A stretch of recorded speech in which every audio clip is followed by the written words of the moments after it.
Welcome to my channel. Low carb? Low fat? What the latest dieting studies tell us. Bacon and black coffee for breakfast, or oatmeal and bananas? If you're planning to try to lose weight in 2019, you're sure to find a fierce debate online and among friends and family about how best to do it. It seems like everyone has an opinion, and new fads emerge every year.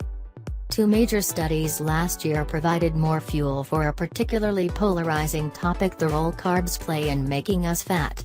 The studies gave scientists some clues, but, like other nutrition studies, they can't say which diet, if any, is best for everyone. That's not going to satisfy people who want black and white answers, but nutrition research is extremely difficult, and even the most respected studies come with big caveats. People are so different that it's all but impossible to conduct studies that show what really works over long periods of time. Before embarking on a weight loss plan for the new year, here's a look at some of what was learned last year. Fewer carbs, fewer pounds? It's no longer called the Atkins diet, but the low-carb school of dieting has been enjoying a comeback. The idea is that the refined carbohydrates in foods like white bread are quickly converted into sugar in our bodies, leading to energy swings and hunger. By cutting carbs, the claim is that weight loss will be easier because your body will instead burn fat for fuel while feeling less hungry. A recent study seems to offer more support for low-carb proponents. But, like many studies, it tried to understand just one sliver of how the body works. The study, co-led by an author of books promoting low-carb diets, looked at whether varying carb levels might affect how the body uses energy. Among 164 participants, it found those on low-carb diets burned more total calories than those on high-carb diets. The study did not say people lost more weight on a low-carb diet, and didn't try to measure that. Meals and snacks were tightly controlled and continually adjusted so everyone's weights stayed stable.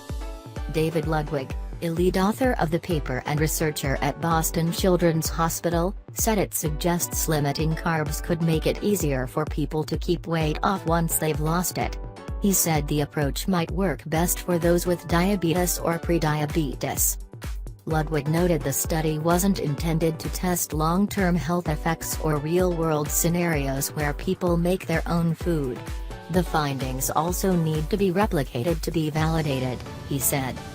Caroline Apovian of Boston University's School of Medicine said the findings are interesting fodder for the scientific community, but that they shouldn't be taken as advice for the average person looking to lose weight. Do I avoid fat to be skinny? For years people were advised to curb fats, which are found in foods including meat, nuts, eggs, butter and oil. Cutting fat was seen as a way to control weight, since a gram of fat has twice as many calories than the same amount of carbs or protein.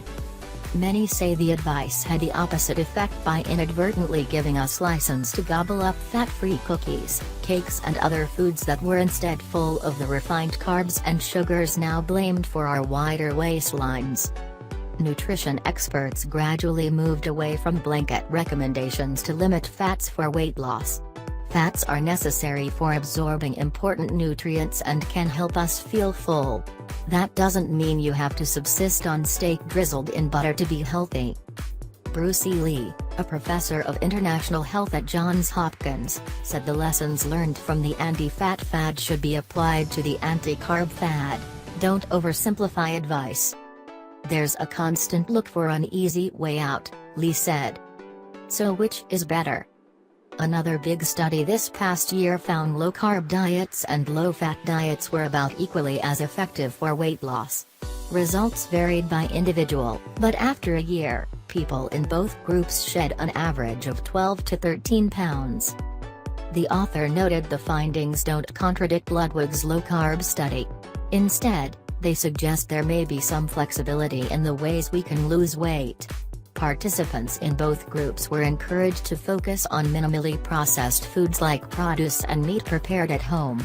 Everyone was advised to limit added sugar and refined flour. If you got that foundation right, For many, that would be an enormous change, said Christopher Gardner of Stanford University and one of the study's authors. Limiting processed foods could improve most diets by cutting down overall calories, while still leaving wiggle room for people's preferences. That's important, because for a diet to be effective, a person has to be able to stick to it. A breakfast of fruit and oatmeal may be filling for one person, but leave another hungry soon after. Gardner notes the study had its limitations, too. Participants' diets weren't controlled. People were instead instructed on how to achieve eating a low-carb or low-fat in regular meetings with dietitians, which may have provided a support network most dieters don't have. So, what works?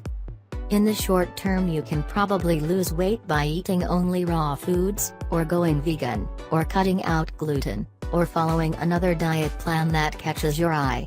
But what will work for you over the long term is a different question. Zeping Lee, Director of Clinical Nutrition Division at the University of California, Los Angeles, says there is no single set of guidelines that help everyone lose weight and keep it off. It's why diets often fail. They don't factor into account the many factors that drive us to eat what we do. To help people lose weight, Lee examines her patients' eating and physical activity routines to identify improvements people will be able to live with. What sticks is what matters, Lee said.